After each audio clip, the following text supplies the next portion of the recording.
Bonjour tout le monde, j'espère que vous allez bien. Je me nomme Jason Paré et je vous présente un nouvel épisode de L'Étrange Programme, un magazine consacré à l'étrange et à l'insolite. Au programme cette semaine, en entrevue, nous recevons Patrick Sabourin, le fondateur de l'organisme APA Paranormal. En chronique, Isabelle Grondin nous parle du film d'horreur Massacre au camp d'été et Alexandre Duguay nous fait découvrir les ondes de Marteneau, un instrument de musique plutôt singulier. Mais pour débuter, voici les étranges en bref.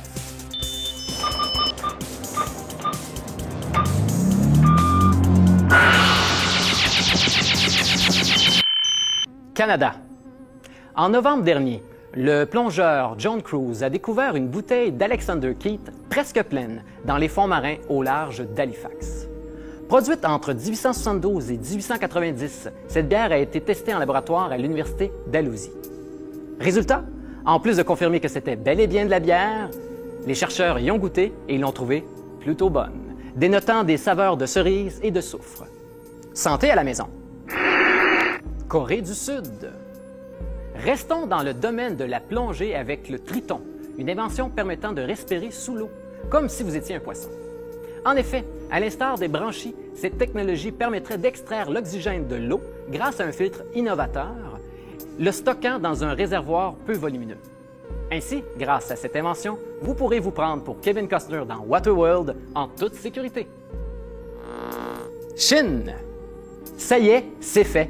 Des chercheurs chinois sont parvenus à greffer la tête d'un singe sur le corps d'un autre singe. Avouez que vous attendiez ça depuis longtemps.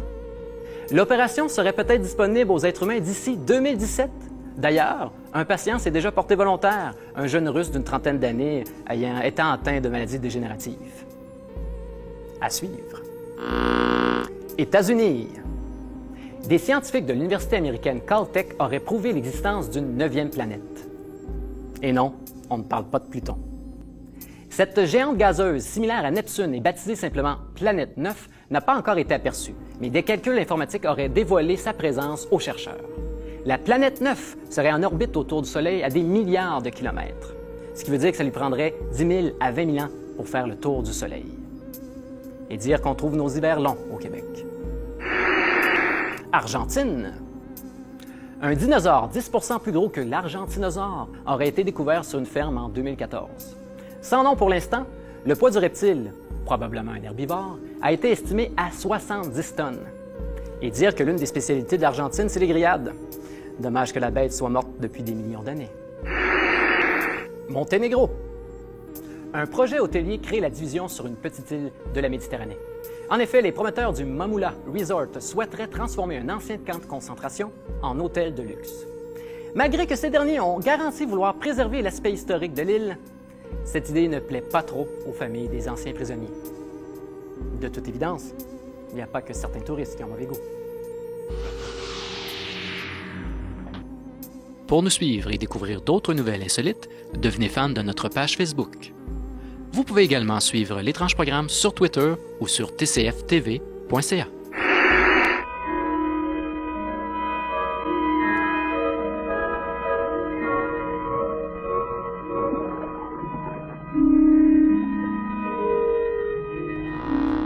Nous recevons maintenant Isabelle Grondin qui vient nous parler du film Massacre au camp d'été dans sa chronique Nanar de l'au-delà. Alors bonjour Isabelle. Allô Jason. Ça va bien? Ça va très bien toi? Oui, je suis contente de te revoir. Ben oui, c'est enfin. depuis la dernière fois là, qu'on ne rentrera pas trop dans les détails. Non, mais on est content de reprendre l'émission ici à TCF cette année. Oui. Alors, c'est ça, tu viens nous parler d'un film qui s'appelle Massacre au camp d'été. Le titre original, c'est Sleepaway Camp. Oui. Ça a été réalisé par Robert Herzig en 1983. Alors, oui. Explique-nous ce que raconte le film. Ben écoute, d'abord, faut que je te montre le boîtier parce que moi, c'est un film qui a marqué mon adolescence. C'était d'abord le type de boîtier typique des années 80 de l'époque. Et t'avais cette grosse boîte-là avec le chou-clac, avec un couteau plein de sang puis une petite lettre écrite en main en arrière. Donc, ça piquait quand même la curiosité. Bref, tout le monde a vu ce film-là de ma génération, en tout cas, ou presque. Les intentions de ce gars-là sont pas claires. Ce que moi, je dis, par contre, c'est que quand il y a eu le premier Friday the 13 qui est sorti, il s'est mis à avoir comme une espèce de une espèce de mode sur les slashers dans les cadres d'été. Fait que ça, c'est une des nombreuses variations qu'il y a eu de ce genre-là. Donc, c'est... Parce que je te demandais c'était quoi l'histoire. En gros, donc, ça se passe dans un camp d'été. Ça se passe dans un camp d'été. Et il y a un tueur qui assassine les... C'est deux petits cousins qui s'appellent Angela puis Ricky qui se font envoyer par leur mononcle habillé en ma tante, c'est pas clair, qui se font envoyer dans ce camp-là. C'est la première fois. La petite fille, elle va être beaucoup victime d'intimidation de la part des autres campeurs. Et ces campeurs-là qui l'intimident mourent. Un après l'autre meurt. Un après l'autre dans des circonstances vraiment n'importe quoi, là. Tu l'as vu, le film. En tout cas, faut quand même le faire. Et il y a son cousin, Ricky, qui prend toujours sa défense. Alors, qui est particulièrement violent aussi, particulièrement agressif. Il est agressif, il mesure 4 pieds 4, le gars, là, je veux dire. C'est lui qui a l'air le plus jeune de la gang. Mais son comportement fait douter les gens que ça serait peut-être lui, le méchant pas fin tueur. Moi, sincèrement, la première fois que j'ai vu ce film-là, j'y ai pas cru, non. Mais j'ai surtout pas vu la fin venir, mais on y revient. Ça fait que rapidement, les soupçons vont se porter sur lui, en fait. Puis, c'est pas lui. C'est pas lui, non, mais c'est ça, non. Non, c'est pas lui. Puis, en fait, c'est ça, dans ma chronique, d'habitude, je spoil à fond tous les films parce que c'est souvent des films introuvables. Mais là, j'ai su récemment très, très récemment, que ce film-là est disponible grâce à toi, Jason. Ben oui, effectivement, moi, c'est comme ça que je l'ai vu. Il a été réédité en Blu-ray par Shout Factory, en fait. Oui, alors là, il y a peut-être des gens qui vont vouloir le voir. Donc, est-ce que je spoil ou je spoil pas? Je vais le faire. Fais-le, donc, et ceux qui veulent pas le savoir, la fin... Bouchez-vous les oreilles à la maison si vous voulez pas le savoir. Je vais le dire à l'instant. OK, là. Okay. Moi, je l'ai vu, c'est pas grave. Alors, Angela, cette petite fille très timide qui ne veut jamais prendre sa douche avec ses petits comparses et qui est toujours très pognée puis qui est victime d'intimidation, c'est en réalité un solide dude et assez équipé à part de ça. Le plan final du film est terrifiant. Je pense que tous ceux qui ont vu ce film-là sont d'accord pour dire que le film est mais la fin te jette sur le cul. On s'y attend pas. Non, ça vois pas venir.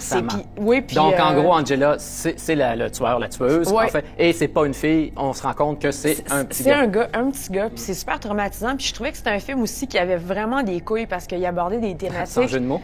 Sans jeu de mots. Oui. Non, ouais, non, c'est ça. En fait, des thématiques qui étaient vraiment... c'est encore tabou aujourd'hui. Imagine, en 1983, on parle de pédophilie, de transgenre. Ouais, il y a un des cuisiniers, entre autres. Oui, c'est un gros pédo. Là, ce qui est intéressant, ce qui rend encore ça plus dérangeant dans le film, en fait, c'est que les ados, pour une fois, sont joués par des vrais ados. Oui. C'est pas des gars ou des femmes de 25 ans qui se font passer pour des Exactement. jeunes de 16 ans. Non, là, c'est des vrais. Donc, ça rend ça encore plus dérangeant. Ça rend ça plus malaisant plus crédible un peu. Aussi. Mais en fait, c'est plutôt les scènes d'intimidation, je trouve, qui sont malaisantes parce que les effets spéciaux, on va se le dire, ils fonctionnent pas bien. Non, ils sont mal foutus. Les morts, c'est un peu n'importe quoi. T'avais une mort qui pouvait peut-être être intéressante, justement, celle où t'as la bitch qui va recevoir son on peut dire des vraies choses ici, c'est pour les 18 ans. Mettras un bip au pire. OK, ben en tout cas, elle se fait rentrer en fait. Ah, OK. C'est ce genre de choses-là que tu voulais me parler. Oui, ça me dit quelque chose, ça. J'avoue que ça m'a marqué aussi. Tu sais, il y avait quand même des petits moments comme ça qui étaient... je pense aussi à tous les flashbacks où on voit les deux enfants, ce qui expliquerait peut-être qu'Angela soit comme ça aujourd'hui, où tu vois deux hommes qui sont en train de se caresser. Visuellement, c'est magnifique. On dirait un super beau giallo. Mais ça joue justement beaucoup avec la sexualité, tu sais. Oui. Bon, ce qui était typique du giallo aussi, mais c'était plus, tu sais, un rapport avec la femme. Là, c'est ce qui est intéressant, c'est justement cette identité-là un peu non définie ou imposée. D'un petit gars qui se fait imposer d'être une petite fille. Mais est-ce que le réalisateur, parce que je sais qu'il y a eu plusieurs suites aussi, mais est-ce que le réalisateur a expliqué un petit peu ses intentions autour de cette finale-là? Parce qu'il y a certaines personnes probablement qui prennent ça un peu mal, que le tueur finalement... Moi, j'ai trouvé aucune information là-dessus. Okay. Je sais que j'ai un ami qui a écrit un roman qui s'est adapté de la fin de ce roman-là. Frédéric Raymond, hein, c'est ça que tu m'avais dit? Non, c'est qui? Sylvain Raymond. Sylvain Raymond. Bon. Sylvain Raymond, on parle de toi. Donc, il a écrit un livre, puis ça se finissait de la même manière. Sarah Bourne, oui, exactement. Là, on vient de vendre le punch de son livre aussi. Ouais. On va en pleine punch aujourd'hui. C'est super chien. Whatever, désolé. Profitons-en, concluons, parce qu'il nous reste peu. Ben écoute, moi, faut quand même que je précise une chose. Le travail de la troisième assistance à la réalisation, s'il y en avait, est particulièrement... Il y a beaucoup de pluggements de produits aussi qui sont vraiment pas subtils, genre des gros plans de porte avec un logo Pepsi qui dure comme 30 secondes, puis c'est du going nowhere.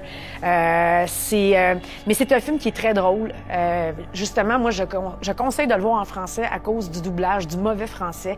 Les expressions, plus moyen de chier tranquille ici, merde, puis c'est vraiment pas bon, là. Ça ajoute Sauf que là, les gens vont avoir besoin de se trouver la VHS parce que, comme je disais, la copie Blu-ray est seulement en anglais. Donc procurez-vous cette magnifique VHS dans un club vidéo au coin de chez vous. Ou allez la voler chez un collectionneur. Voilà, je pense que le motif est noble. Mais ici. donne pas de parce que je pense pas que tu aimerais ça te faire voler ta cassette, toi. Non. Donc, on parlait du massacre au camp d'été de Robert Hiltzik. Un must-see pour les amateurs de films d'horreur, de nanar et de films de slasher de camp d'été.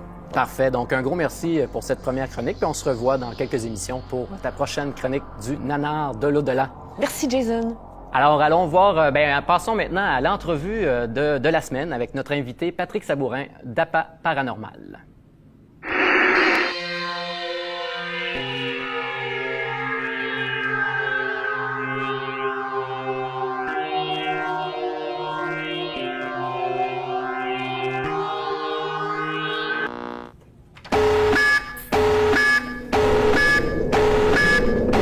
Bonjour, ça va bien? Ça va, toi? Oui.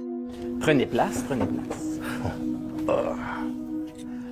Donc, Patrick Sabourin, bonjour. Salut. Bienvenue à notre émission.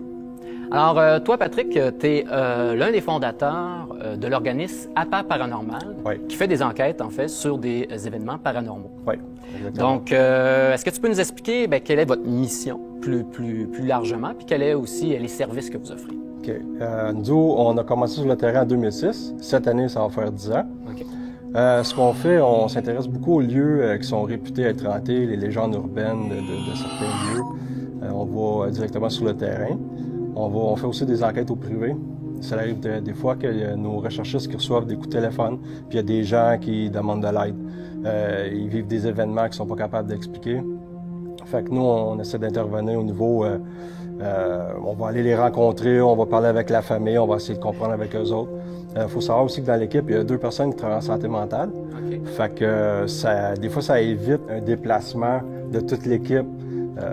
Parce que des fois, il y a du monde qui a besoin d'aide, mais c'est pas de notre aide qu'ils ont besoin. Il n'y a rien de paranormal, en fait. Il n'y a rien de paranormal. C'est un problème psychologique. Exactement. Okay. Mais ce monde-là, on ne les laisse pas tomber, on va les aider pareil, tu sais. Ah, bon. Mais du côté santé mentale. Oui. Et bon, cet organisme-là, tu l'as fondé avec Isabelle Deschenaux. Oui, ma conjointe. Explique-nous un peu la genèse, comment c'est... Nous, on se connaît depuis 1988. On a été ensemble à cette période-là de l'adolescence. On s'est quittés. Puis quand on est revenus ensemble, on a commencé à parler de paranormal. Elle avait vécu quelque chose qui l'avait traumatisé une couple d'années, un petit peu avant d'être avec moi. Là. OK. Puis moi, j'avais raconté aussi un petit peu ce que moi, il m'était arrivé. Oui, c'est ça. Tu as vécu à bas âge des situations que j'ai pas compris, qui m'a traumatisé. Au point que tu voulais quitter la maison, là. À 7-8 ans, c'est pas normal que tu fasses ton pack-sac puis que tu veux le quitter parce que tu as peur de vivre dans une maison. Moi, c'était à ce point-là. C'était un nouvel appartement dans le quartier Saint-Michel. Et à cet âge-là, c'est dur de mettre des mots sur quelque chose que tu n'es pas capable d'expliquer. Mm-hmm. Ça a été dur, puis ça fait même... c'est nouveau que j'en parle. Puis encore aujourd'hui, tu peux pas l'expliquer. Non, c'était vraiment étrange. Il y avait beaucoup d'agressivité dans cette maison-là. Pourtant, avant, tout allait bien avant d'arriver là. Les ombrages que j'ai vus, je peux pas... C'est même pas des ombrages, je peux même pas te l'expliquer. Mm-hmm. C'était de la brume ou quelque chose comme ça, mais il y avait quelque chose qui était là dans ma chambre, dans cette chambre-là. Et moi, j'ai tout fait pour partir de cette maison-là. Tu n'as jamais su que si c'était produit dans cette maison-là? J'ai fait des recherches il y a à peu près 10 ans, là, puis j'ai pas rien trouvé. Même les propriétaires de l'époque, c'est plus les mêmes aujourd'hui. Fait que quand même, j'essaierai de trouver des réponses. Il n'y a pas d'archives ou quoi que ce soit. Là. Puis ça s'est pas limité à ça, parce que dans une maison de Verdun, une fois adulte, tu as aussi assisté... C'est ça qui a fait en sorte que j'ai dit, OK, moi, je veux des réponses.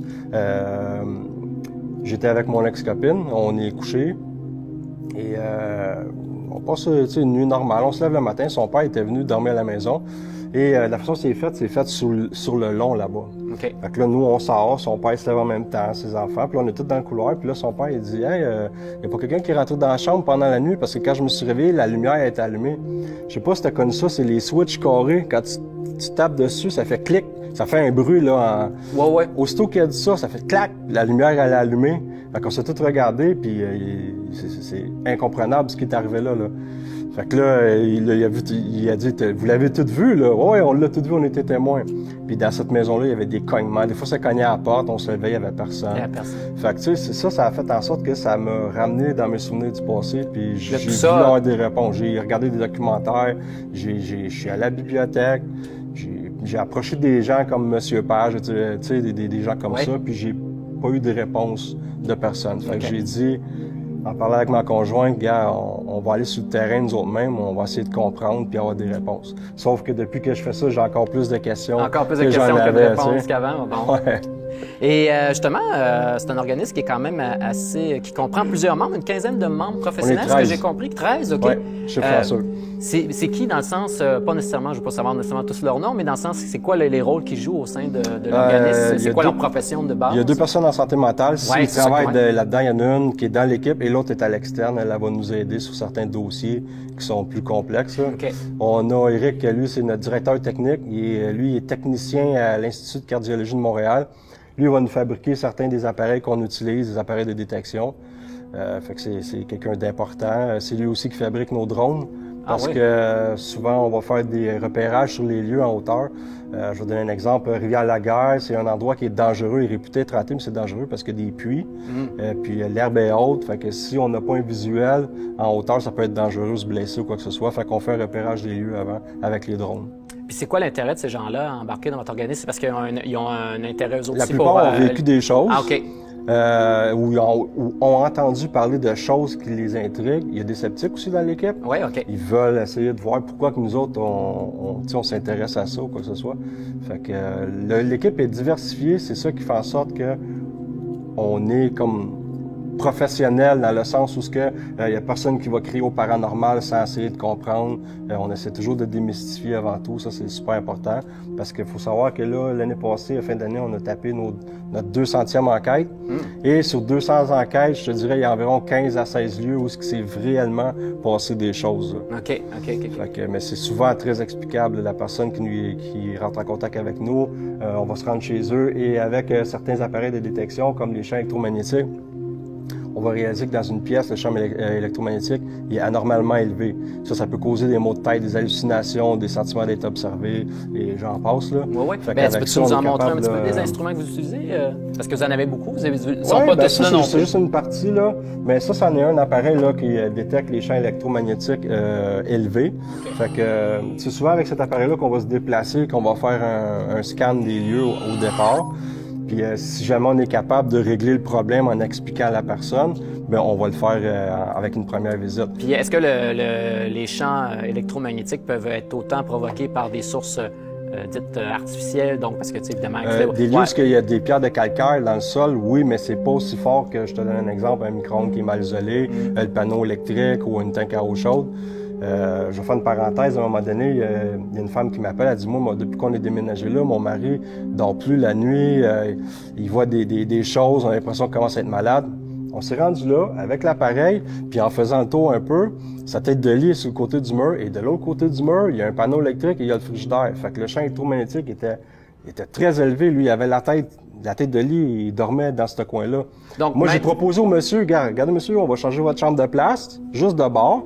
Puis on verra après s'il y a encore des trucs. Ben le lendemain soir, la femme m'a appelé pour me dire « Patrick, mon mari, ça fait des années que je l'ai pas vu dormir comme ça. » On a réglé le problème en changeant sa chambre de place. Donc, tu disais que tu avais plus de questions depuis que tu avais créé l'organisme, mais en fait, quand même, vous réglez des problématiques. Oui, on réussit à comprendre certaines situations. En aide à des gens grâce à ces instruments-là. Puis, as-tu justement un enregistrement à nous faire écouter ou regarder? Ben oui, je pourrais te montrer la séquence de la prison Winter. Oui, c'est ça. Bien, on peut aller voir ça immédiatement, puis on revient dans un instant pour la suite de l'entrevue. Quelqu'un avec nous ici, présentement?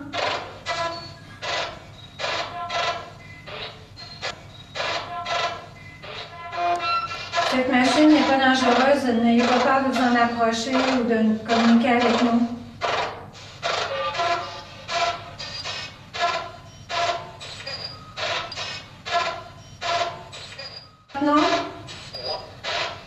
votre nom? Vous pouvez redire votre nom une fois?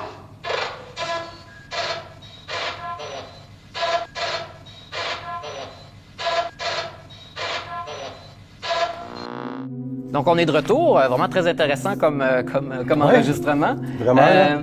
Et si les gens veulent communiquer avec vous, j'imagine c'est par votre site web? Ou... Oui, bien, par Facebook. On a une page Facebook. OK. Qui s'appelle Facebook... Apa Paranormal. Apa Paranormal. Puis pour le site web, puis c'est le site Internet, c'est apaparanormal.org. Ils peuvent aussi nous écouter une fois ou deux par semaine. On a une radio web. Ah oui? Ils peuvent se connecter directement à partir de notre site Internet. Là. Ça s'appelle White Noise Radio. C'est votre podcast, en fait. Ah oui, exactement. On fait du live, là. On fait du direct. Puis le monde peut écouter. On va parler de certaines de nos enquêtes qu'on a faites au courant du mois ou bien des enquêtes passées. Le monde aime bien ça. Parfait. Bien, c'est tout le temps qu'on a. C'était super intéressant. J'aurais fait ça plus longtemps, mais merci beaucoup. Merci à toi. C'est maintenant le temps d'aller à une pause. On revient tout de suite après pour une chronique d'Alexandre Duguay sur la musique.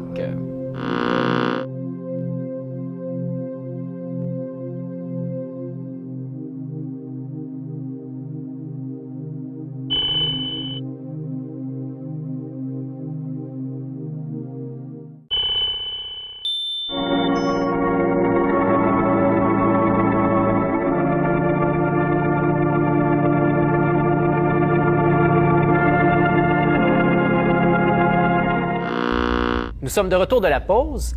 Nous avons avec nous Alexandre Duguay qui vient nous parler d'un instrument de musique assez particulier qui a été créé au début du 20e siècle. Oui, en effet. Si je te demande ce qu'il peut avoir en commun la chanson Le plat pays de Jacques Brel puis la trame sonore de Mars Attack, peut-être que tu vas penser que si on les fait jouer à l'envers, les musiques vont avoir un message subliminal. Satanique. Oui, peut-être satanique. Ouais. Ou qu'il y a un signal extraterrestre qui a été capté pendant les enregistrements de ces musiques-là. Mais ce n'est pas le cas. Non, en fait, je suis le déçu. lien Comment ça? entre ces musiques-là, c'est l'instrument donc qui s'appelle les ondes Martenot ou l'onde Martenot. Un instrument vraiment, comme tu le disais, singulier et fascinant pour ses sonorités, mais aussi toute l'histoire qui l'entoure. Donc, ça a été créé quoi, en 1926, 28? En fait, un peu avant ça. Okay. C'est l'instrument porte le nom de son créateur, donc Martenot, Maurice Martenot, qui était un musicien, un violoncelliste de formation. Il a aussi été radiotélégraphiste pendant la Première Guerre mondiale. Donc, lui, il a été fasciné par les fréquences qui traversaient son appareil. Donc, tu sais, quand on joue avec un radio, là, on peut entendre les bruits des frétillements, mais aussi des ondes qui se promènent comme des vagues. Donc, lui a été vraiment fasciné par ça, puis il a voulu reproduire... créer un instrument qui permettrait... reproduit un peu cette sonorité-là. Donc, la fin de la guerre, la Première Guerre, c'était en 1918, si je ne m'abuse. Donc, à partir de ce moment-là, donc, il a commencé à travailler là-dessus. Le premier prototype a été donc dévoilé en 1928. OK. Ça a été présenté... peut-être pas dans sa forme telle qu'on la connaît aujourd'hui, mais ça a été présenté à l'Opéra de Paris. C'était dans une salle pleine à craquer. Donc, en fait, la forme, c'est comme une espèce de gros orgue avec des espèces d'haut-parleurs après. C'est ça. Donc, on a un clavier. Sur le clavier, devant, il y a un ruban ou un fil avec une bague, puis il y a une boîte avec une touche, des boutons et une touche où on peut contrôler le volume. Il y a des pédales aussi. D'ailleurs, tu nous as amené un petit extrait d'un film qui s'appelle La Nuit Fantastique, où on peut entendre le son de cet instrument. Exactement, on peut aller écouter l'extrait. Allons-y, écoutons ça.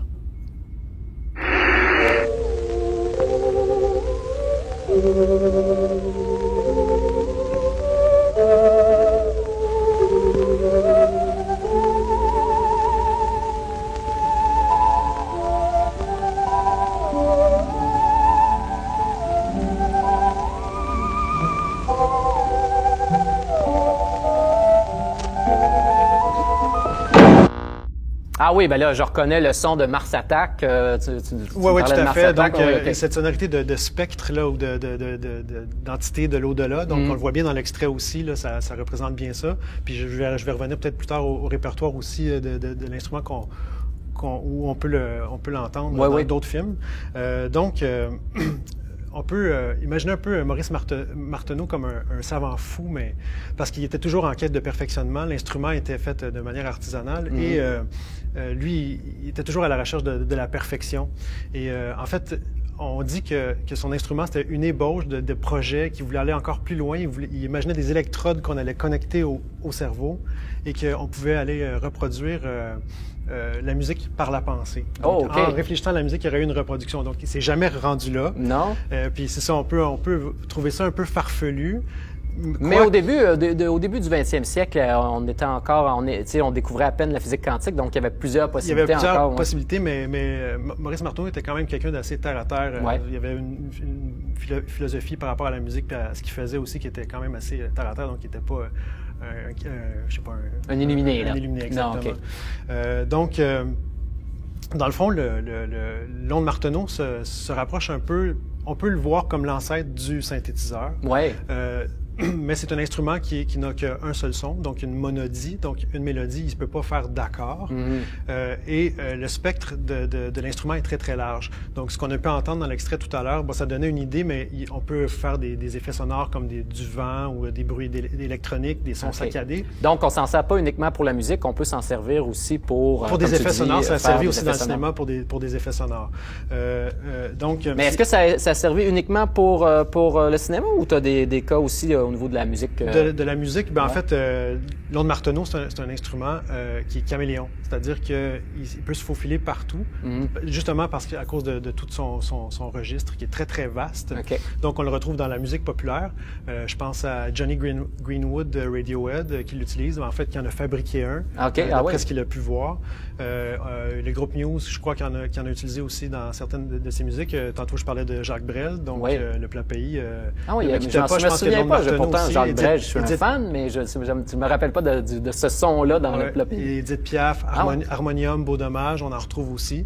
Puis il ne faut pas le confondre avec le thérémine parce que le son se rapproche beaucoup à cause justement de la variation de son, de hauteur, tout ça, mais beaucoup plus précis le long de Martineau. Et ça se reconnaît bien, parce que bon, quand on regarde l'instrument, on fait la différence, mais à l'oreille, est-ce que ça se reconnaît bien, cette différence-là entre le... c'est-à-dire que le thérémine a un son. Il y a une variation avec des hauteurs, mais c'est un son qui ressemble, qui se rapproche un peu, mais le long de Martineau peut faire des imitations de guitare, de violoncelle, il est beaucoup plus versatile. Très versatile, oui. Vraiment un registre très, très large avec les ondes. Il n'y en a pas beaucoup d'instruments. C'est un instrument qui est un peu artisanal. Tu viens de dire qu'il y avait un gars de Radiohead qui avait construit son propre. Donc, est-ce qu'il y en a beaucoup dans le monde? Il y en a à peu près 300, un peu plus de 300 qui avaient été construits à la base. Donc, c'était fait en série, mais de façon artisanale. Par Martineau lui-même? Par Martineau et son assistant, M. Manière, si je ne me trompe pas. Et il y a peut-être son fils, Martineau, aussi, qui a comme essayé de poursuivre. Il en reste que 70 à peu près dans le monde. Ah oui. Et c'est drôle parce qu'il y avait un slogan publicitaire qui disait à l'époque bientôt il y aura un nom de Martineau dans chaque maison. On s'est pas rendu là. Donc c'est vraiment l'instrument est très rare, il est très fragile et comme c'était construit de manière artisanale, c'est très dur de les réparer parce que des fois les circuits, il y a des plans qui ont été faits, mais des fois il y a des circuits qui ont changé. Martineau a modifié des éléments sans le noter. Il doit y avoir des pièces qui n'existent plus. Oui, puis il y a des secrets aussi bien gardés. Il y a une espèce de petite poudre qui va dans la touche de nuance, qui est dans un petit sac, puis il n'y a personne qui sait comment reproduire la recette, disons, magique. C'est comme la potion magique de Panoramix. Il n'y a personne qui sait comment on peut reproduire ça. C'est un mystère total. Okay. Alors, les gens essayent de le faire, puis il paraît que les ondistes, ceux qui jouent le long de Martineau, disent que c'est jamais la même chose que ce qu'il avait fait. D'ailleurs, ceux qui jouent de l'instrument, si quelqu'un voudrait apprendre de cet instrument, au-delà du fait de s'en procurer un, est-ce qu'il y a des cours qui se donnent? En fait, au Conservatoire de musique de Montréal, il y avait des cours qui se donnaient il y a très longtemps. Moi, j'ai étudié au Conservatoire en musique et j'ai eu la chance d'en essayer à l'époque. Ouais, okay. La classe avait été fermée pendant 18 ans et là, il y a une classe qui a réouvert cette année. Donc tu me dis au Conservatoire de musique de Montréal, il y a une classe qui est ouverte, dont Martineau. Depuis cet automne? Depuis cet automne. Le programme a été relancé donc à l'automne de cette année. Bon, c'est intéressant. Merci, c'est tout le temps qu'on a, mais un gros merci, Alex, pour cette première chronique. Merci. Et on se revoit bientôt à l'émission. Merci. Donc, c'est ce qui met fin à notre émission aujourd'hui. Un gros merci à tout le monde, un gros merci à toute l'équipe. Alors, à la semaine prochaine.